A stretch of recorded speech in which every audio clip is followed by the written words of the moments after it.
खालसा वाहिगुरू जी की फतेह। कल आपां की मनाया गुरपुरब। किस गुरु साहिब दा? 6वें पातशाह मीरी पीरी दे मालिक गुरु हरगोबिंद साहिब जी का आगमन गुरपुरब मनाया। ते किस तरह मनाया, क्यों मनाया, ते इस पिछे की कारण ने, क्यों इस तरह मनाया जाता है, उसकी आपां अज विचार करांगे। ठीक है बच्चे। गुरु 6वें पातशाह का जन्म जो है, प्रकाश जो है, वो बडाली पिंड विच जिला अमृतसर विखे गुरु पिता गुरु अर्जन देव जी के घर विच माता गंगा जी की पावन कोख से होता है। ठीक है। पिता उन्होंने गुरु अर्जन देव जी, माता जी माता गंगा जी। बडाली पिंड है, छोटा जा गांव है, पिंड है जिसमें आप कहने हैं, तो जिला उसका है अमृतसर, पंजाब विच होया। बेटा जी बिल्कुल ध्यान से सुनना।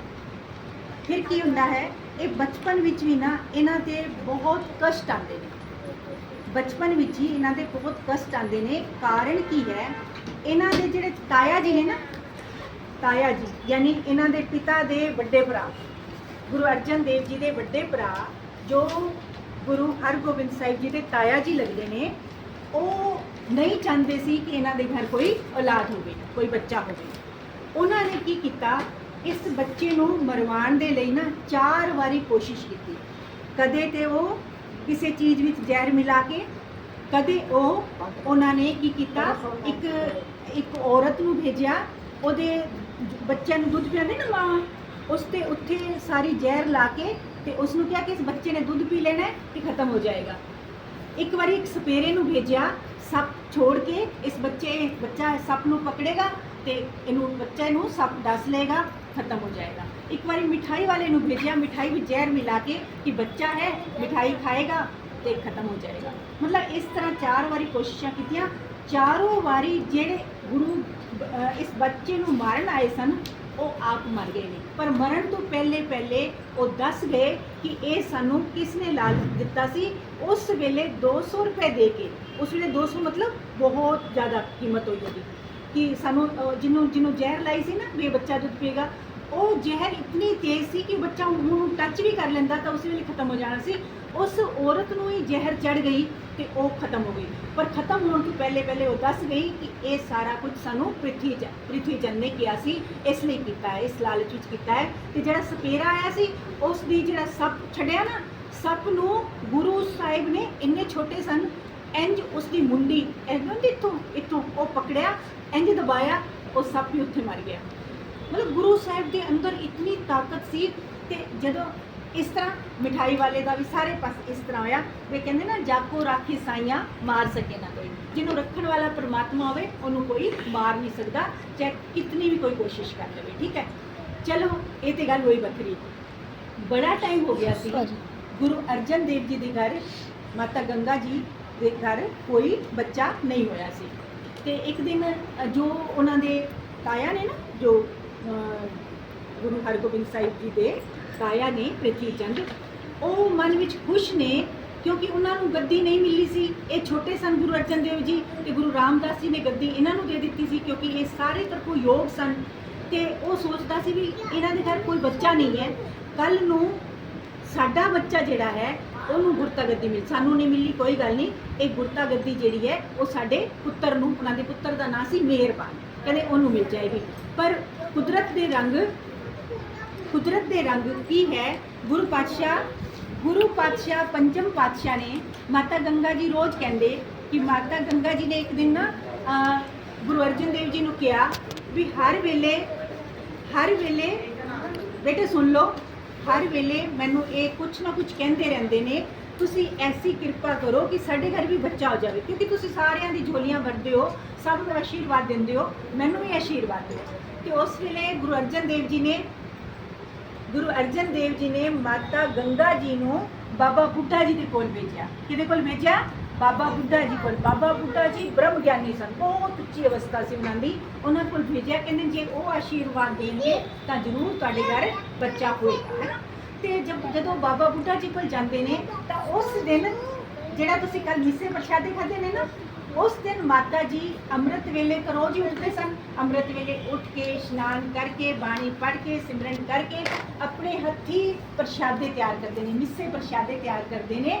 उस दे नाल दही रिड़कते ने, मक्खन कटते ने, लस्सी बनाते ने, छाछ जिन्हें तुसीं कह दिंदे हो वो बनाते ने, गंढे चुकते ने, गंढे यानी प्याज चुकते ने, अचार चुकते ने ते उन्होंने प्यार नाल सारी चीज़ां ना बन के पोटली ते अपने सिर ते रख के नंगे नंगे पैर जिथे बाबा बुड्ढा जी हल चला रहे सन, खेत विच काम कर रहे सन बाबा बुड्ढा जी, उत्थे माता जी पहुँचते ने ते बाबा बुड्ढा जी दूरों वेखते ने ते माता गंगा जी आए ने, दूरों आते ने ते माता गंगा जी दे चरनी हथ लगाते ने क्योंकि गुरु माता ने ते उन्होंने चरनी हथ लगा के कहते माता जी तुसी की लैके आए हो? कहते जी तुहाडे वास्ते प्रशादे लैके आए हैं। कहते माता जी मैनू बहुत भुख लगी सी है ना, तो मावां नू पता हुंदा कि बच्चे नू कदों भुख लगती है तो तुसी मेरे ले जाए। उसे वेले बाबा बुड्ढा जी हाथ धो के ते वो प्रशादा छकण बैठ जाते हैं। मिस्से प्रशादे, मक्खन और छाछ और गंडा यानी प्याज और अचार, ठीक है।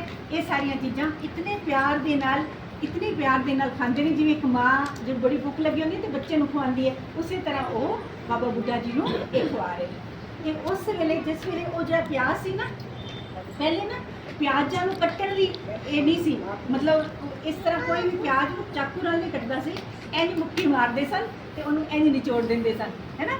ऐसे मुक्की मार के ऐसे निचोड़ देते थे प्याज को, उससे प्याज की ताकत और कई गुना बढ़ जाती थी। अब तो अपन काट के खाते हैं ना, पहले ऐसे मुक्की मार के यानी ऐसे मार के और उसको ऐसे दबा देते थे, उसमें से सारा एक वो जो पानी होता है कसैला सा वो निकल जाता था और उसकी जो पोषण शक्ति है, पाचक शक्ति है, वो और कई गुना बढ़ जाती है उससे। हाँ जी, हाँ बहुत ज़्यादा स्वाद आता है ना, उस टेस्ट भी बढ़ जाता है और वो पौष्टिक भी हो जाता है। तो बाबा बुड्ढा ने जैसे ही उसके मुक्की मारी ना प्याज को और यूँ किया तो उन्होंने बाबा बुड्ढा जी ने कहा कि आपके घर एक ऐसा पुत्र सपूत जन्म लेगा जो बैरियों के, दुश्मनों के, जालिमों के सिर ऐसे तोड़ेगा जैसे हमने इस प्याज को तोड़ा है। गंडा कहते थे प्याज ना, इस गंडे नूं जिवें तोड़िया है एवें वो बैरियां दे सिर तोड़ेगा, बैरियों के सिर तोड़ेगा। ऐसा महाबली योद्धा आपके घर में जो है वो पैदा होगा।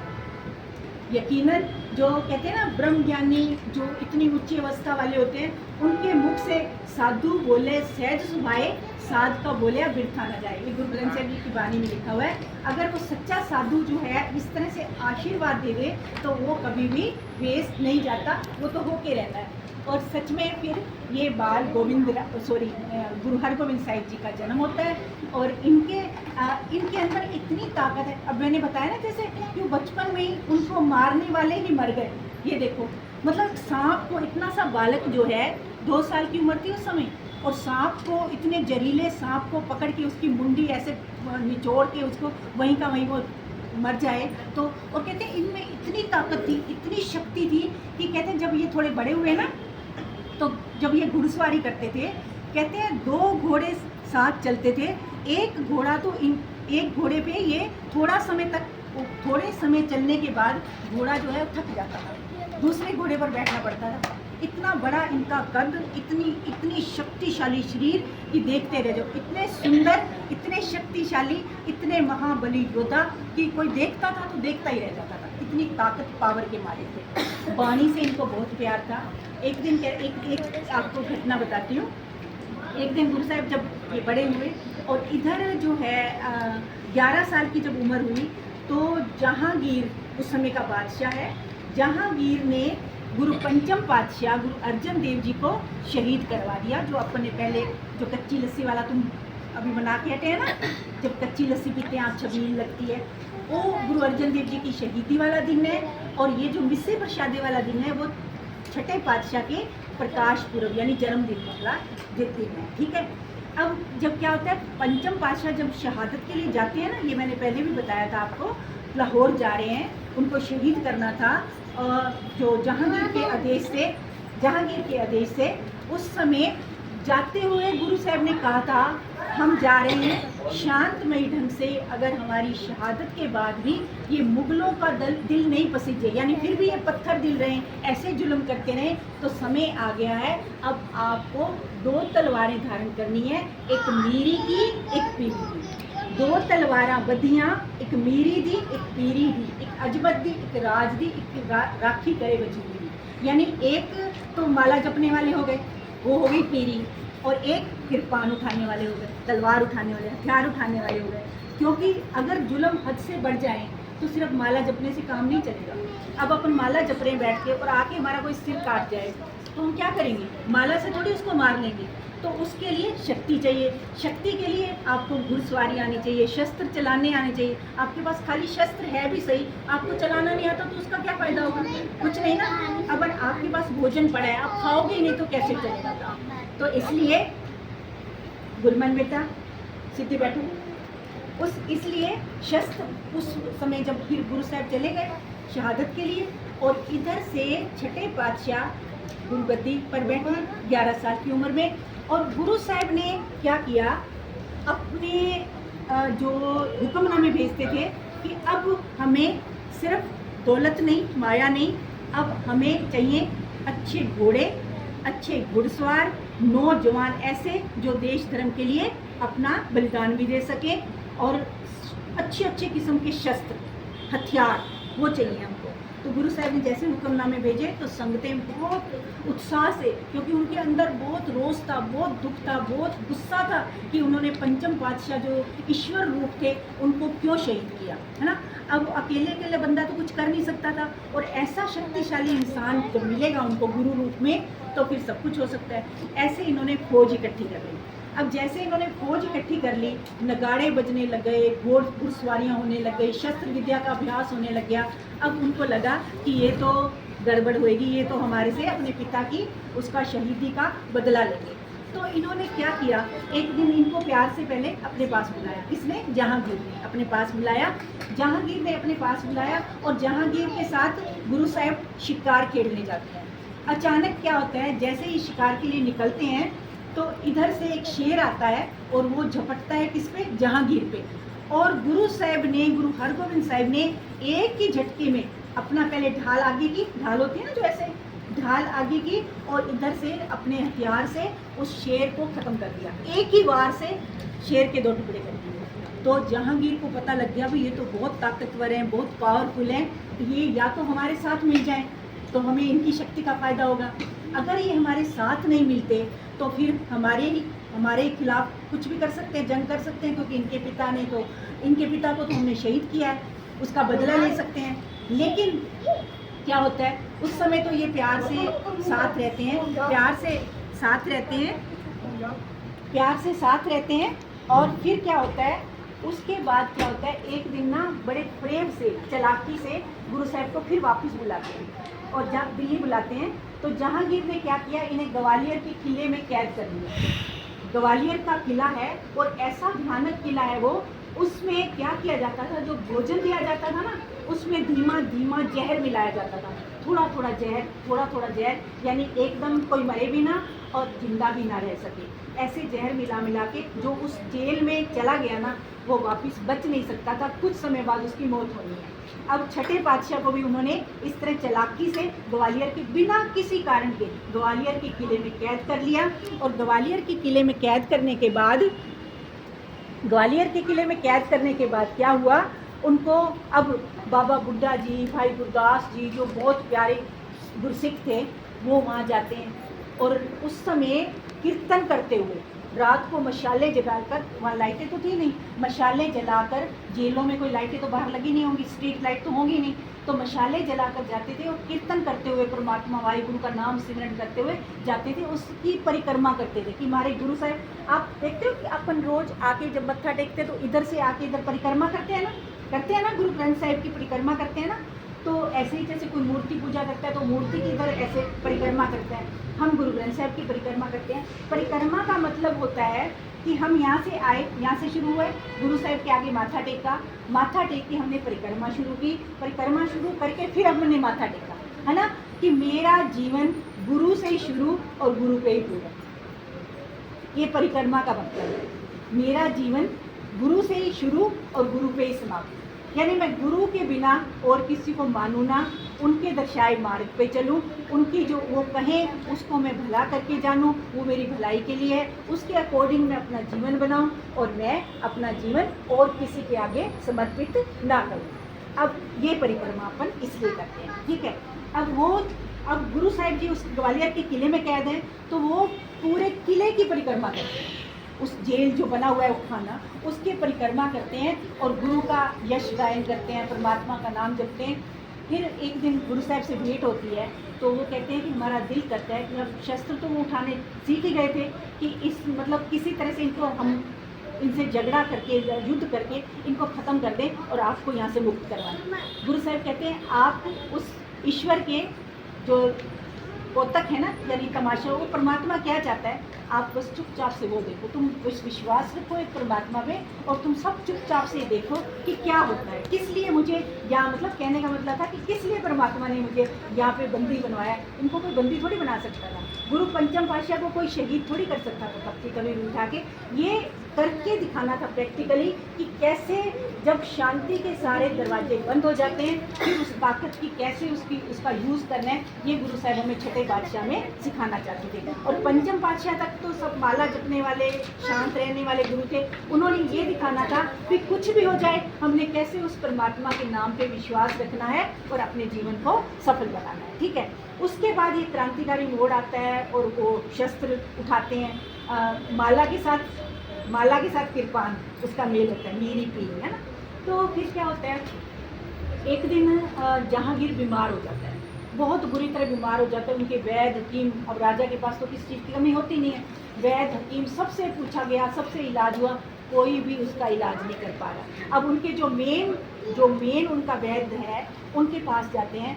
उस समय साईं मियाँ मीर जी, जिन्होंने हरमंदिर साहिब की नींव रखवाई थी, पंचम पातशाह ने जिनसे नींव रखवाई थी, वो साईं मियाँ मीर भी बहुत ऊंची करने वाले हैं, मतलब बहुत तपस्वी हैं, नाम जपने वाले हैं अल्लाह ताला का, परमात्मा का। वो भी बैठे हैं वहाँ।